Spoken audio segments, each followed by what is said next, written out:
पर पुरुषों में रमने वाली स्त्री को कैसे हुई स्वर्ग की प्राप्ति। जय श्री कृष्णा प्रिय दर्शक बंधुओं, एक बार फिर से बहुत बहुत स्वागत है आप सभी दर्शकों का आपके अपने चैनल दर्पण ज्ञान गागर यूट्यूब चैनल में।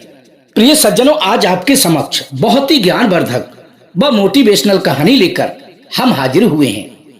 तो कहानी शुरू करने से पहले प्रिय सज्जनों, आप सभी से एक विनती है, यदि आपने अभी तक हमारे चैनल दर्पण ज्ञान गागर यूट्यूब चैनल को सब्सक्राइब नहीं किया है तो प्लीज चैनल को अभी सब्सक्राइब कर लें, वीडियो को एक लाइक कर दें, हो सके तो अपने सगे संबंधियों और मित्रों तक वीडियो को शेयर अवश्य करें। प्रिय सज्जनों, तो बने रहें बिना स्किप किए हमारी वीडियो की समाप्ति तक। प्रिय सज्जनों, जिन स्त्रियों के अनेक पुरुषों से संबंध रहे हैं वे पाप से कैसे बच सकती हैं। प्रिय सज्जनों, एक कहावत है, जब जागो तभी सवेरा। ऐसे ही यदि कोई मनुष्य अपने पाप कर्मों में प्रवृत्त रहता है और यदि वह समय रहते हुए ईश्वर को पहचान जाता है, अर्थात वो अपने द्वारा किए गए कृत्यों से वाकिफ हो जाता है और ईश्वर से अपने द्वारा किए गए पाप कर्मों की क्षमा याचना करता है, तो परमात्मा उसके द्वारा किए गए पापों को क्षमा करके अपनी शरण में ले लेते हैं। ऐसी बातों के पुराणों में कई एक उदाहरण मिलते हैं। प्रिय सज्जनों, आपने तो सुना ही होगा कि पापी अजामिल भी अंत समय में परमात्मा का नाम लेकर मोक्ष को प्राप्त कर गया। आज की कहानी भी ठीक इसी प्रकार की है। भगवान शिव की नगरी काशी में एक बहुत ही सुंदर वैश्या रहती थी। उसकी सुंदरता के लाखों लोग दीवाने थे, सैकड़ों लोग उसको पाना चाहते थे। वैश्या अपने कर्म के अनुसार अपने शरीर को बेचकर और नाचगान करके अपने जीवन का निर्वाह कर रही थी। वो इस बात को जानती थी कि उसका जो कर्म है वो समाज में घृणित और बहुत ही निंदनीय माना जाता है। उसके द्वारा किए गए कर्मों को पाप की श्रेणी में रखा जाता है और जो उसका उपभोग करते हैं वे लोग भी पाप के भागीदार हो जाते हैं। वैश्या का संग करने वाला निश्चित ही नरकगामी होता है। एक दिन वो वैश्या अपने दरवाजे पर बैठी बैठी अपनी मृत्यु के बारे में सोच रही थी कि जब एक दिन उसकी मृत्यु होगी तो यमराज उसे नरक की यातनाएं देंगे, क्योंकि उसने सारे जीवन भर पाप ही किया है। कहते हैं कि यदि कोई व्यक्ति किसी को पाप कर्म करने के लिए प्रेरित करता है या उससे कराता है तो पाप कराने वाला और करने वाला दोनों ही बराबर के हिस्सेदार होते हैं। अब वो वैश्या अपने मन में सोचने लगी कि मरने के बाद मेरा तो नरक में गिरना तय है, क्यों ना मैं मरने से पहले थोड़ा सा पुण्य कमा लूं, ताकि नरक में पहुंचने के बाद शायद मुझे कुछ राहत मिल जाए। और याद रखना प्रिय सज्जनों, यदि आपके दिमाग में कुछ अच्छे कर्म करने के विचार आ रहे हों तो आप इस बात से समझ लेना परमात्मा भी आपकी सपोर्ट कर रहे हैं। बिना ईश्वर कृपा के आपके मन में शुभ कर्मों का अच्छे विचार आ ही नहीं सकते। वो वैश्या अपने मन में सोचने लगी कि मैं कैसे पुण्य अर्जित करूं। यदि मैं अपना धंधा छोड़ती हूं तो मेरे आगे पेट पालने का संकट खड़ा हो जाएगा, क्योंकि व्यक्ति शुभ कर्म तो तब करेगा ना जब जीवित रहेगा। यदि मैं कोई दूसरा काम करना चाहूं तो इस समाज के लोग मुझ नीच औरत को कोई भी काम देना स्वीकार नहीं करेंगे। मेरा भोग तो कर सकते हैं पर मुझे काम नहीं देंगे। वो वैश्या इसी प्रकार से पूरी रात भर सोचती रही कि मैं ऐसा क्या करूं जिससे कि मेरे पाप भरे इस जीवन से मुझे छुटकारा मिल जाए और मेरी सद्गति हो जाए। फिर उसे एक ब्राह्मण द्वारा सुनाई गई रामचरितमानस की एक चौपाई याद आई।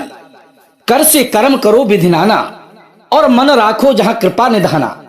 उसने अपने मन में विचार किया कि मैं अपने पास आने वाले पुरुष के साथ वही व्यवहार करती हूँ जो कि एक स्त्री अपने पति के साथ करती है, तो क्यों ना मैं इसे एक पतिव्रता स्त्री की तरह करूं।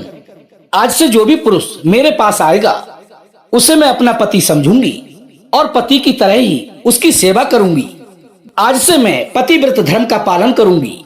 अब तो प्रिय सज्जनों, उस वैश्या के घर जो भी पुरुष उससे मिलने जाता था वो उसे अपने पति परमेश्वर के समान ही सम्मान दिया करती थी और एक पतिव्रता स्त्री की तरह उसकी पूजा किया करती थी। इस प्रकार प्रतिदिन उसके जीवन में नए पति का आगमन होता था।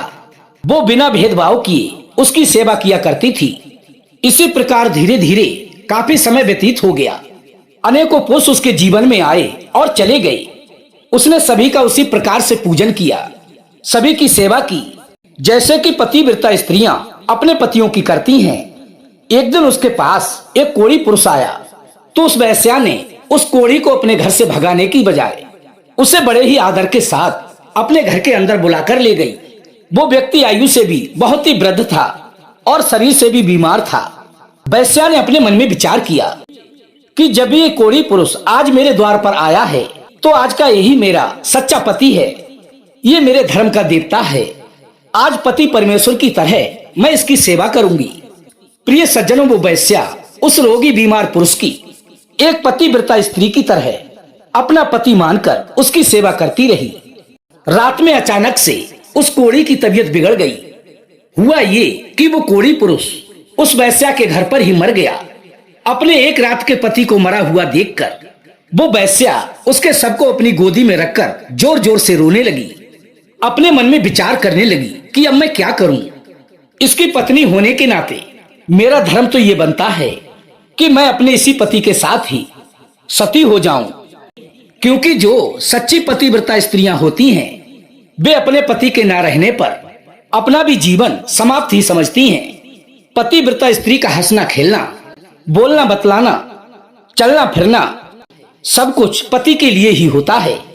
पति के हंसने पर हंसना, पति के दुखी होने पर दुखी होना और पति के मरने पर मर जाती हैं। पतिव्रता स्त्री का सर्वस्व न्यौछावर उसके पति पर ही होता है। अब तो उस वेश्या ने उस कोढ़ी के साथ ही अपने प्राण त्यागने का निश्चय कर लिया। सुबह होने पर उस वेश्या ने उस कोढ़ी के सबको भली प्रकार से नहलाया धुलाया, उसको नए नए वस्त्र पहनाए और जितने भी कार्य एक मृतक व्यक्ति के लिए किए जाते हैं वे सभी काम उस वेश्या ने उसके साथ किए। उसके बाद उसकी चिता तैयार की और एक सुहागिन स्त्री की तरह सज संवर कर 16 श्रृंगार करके उस कोढ़ी के साथ चिता में बैठकर सती हो गई।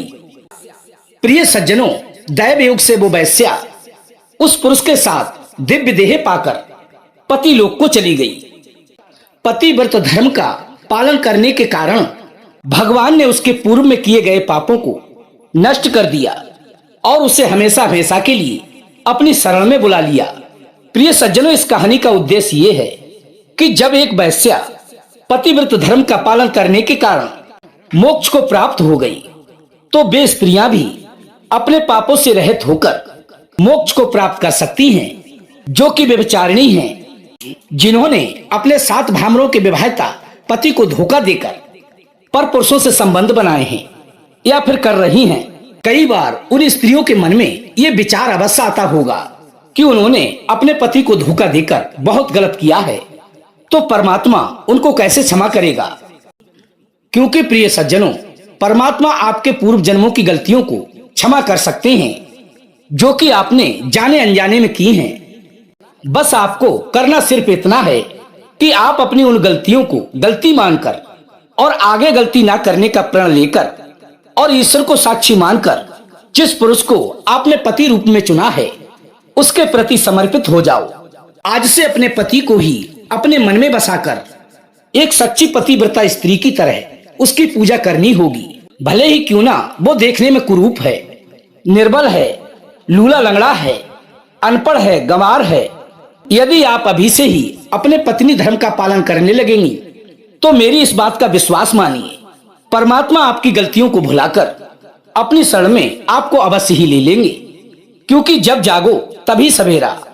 जब मनुष्य अपने द्वारा की गई गलतियों को स्वीकार लेता है और आगे गलती ना करने का प्रण लेता है तो इतना करने पर ही उसके आधे पाप नष्ट हो जाते हैं और आगे चलकर वो सत्य धर्म का पालन करता है तो उसे कभी भी नरक में नहीं गिरना पड़ता। क्योंकि मनुष्य तो गलतियों का पुतला है और गलती होने पर उसका एहसास हो जाना और अपने रास्ते को बदल लेना ही उसकी सबसे बड़ी जीत है। इसमें कोई भी दो राय नहीं है कि आजकल अनेकों स्त्री पुरुष व्यभिचार के मार्ग पर चल रहे हैं या चल चुके होंगे। यदि वे अपनी मृत्यु से पहले पहले अपने आप को सुधार लेते हैं तो निश्चित रूप से उन्हें सदगति की प्राप्ति हो सकती है। मरने के बाद तो धर्मराज द्वारा सीधा फैसला सुनाया जाता है। अजामिल ने तो मरते वक्त ही भगवान का नाम लेकर मोक्ष पा लिया था। लेकिन हमें एक बात का विशेष ध्यान रखना है मृत्यु का किसी को पता नहीं है कब आ जाए। जो कुछ भी हो सकता है या फिर हम जो भी कुछ कर सकते हैं वो मृत्यु से पहले ही कर सकते हैं। प्रिय सज्जनों, वो कहावत तो आपने सुनी ही होगी कि सुबह का भूला यदि शाम को घर वापस आ जाए तो वो भूला नहीं कहलाता। इसीलिए समस्त स्त्री पुरुषों से मेरी एक विनती है कि यदि आपने पूर्व में गलतियां की हैं या फिर कर रहे हो तो अपने आप को नरक में गिरने से बचा लो। अपने अपने स्थान पर वापस आ जाओ, जो कि तुम्हारा मुख्य स्थान है। उस स्थान पर आने के बाद तुम्हें इज्जत, सम्मान और परमात्मा की कृपा की प्राप्ति होगी। और परमात्मा ने विधि विधान के अनुसार जो भी भोग आपको दिए हैं उनका उपभोग करो और अपने द्वारा किए गए पिछले पाप कर्मों का प्रायश्चित करो। यही मोक्ष प्राप्ति का सबसे सरल उपाय है। प्रिय सज्जनों, मैं उम्मीद करता हूँ आप हमारे द्वारा बताई गई इन बातों पर अवश्य ही विचार करेंगे। कमेंट करके आप हमें अवश्य बताएं कि आपको हमारी द्वारा बताई हुई ये कहानी कैसी लगी। यदि वीडियो पसंद आई हो तो वीडियो को लाइक करके चैनल को सब्सक्राइब कर लेना। अपने सगे संबंधियों और मित्रों तक वीडियो को शेयर अवश्य करना। प्रिय सज्जनों, हम कल फिर मिलेंगे इसी प्रकार की ज्ञानवर्धक चर्चा के साथ। इसी के साथ दोस्तों, राधे राधे, जय श्री कृष्णा।